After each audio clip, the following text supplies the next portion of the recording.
Hi guys, welcome back to our channel. In this guide, I'm going to explain how to leave or delete a fantasy Premier League, a fantasy football game where players pick real life footballers to earn points based on their performance.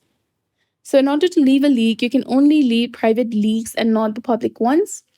First, open the FPL application and navigate to the fantasy tab from the bottom, which is between latest and season. Now go to the leagues and clubs section. Here, scroll down and select the league that you wish to leave. At the bottom of the page, select Leave League and confirm. But make sure that you are not the manager or the admin of this league.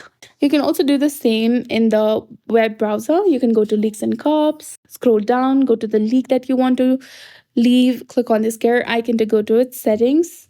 Now, from here, you need to scroll down. You cannot leave your own league. If you're the manager or the admin, you cannot leave your league. You have to delete them.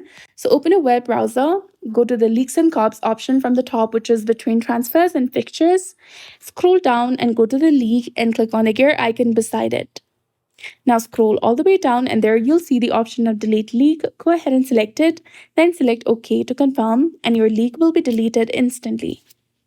So that's it. I hope you found this video helpful. If you did, please like, share and subscribe. Thanks for watching. We'll see you again in the next one.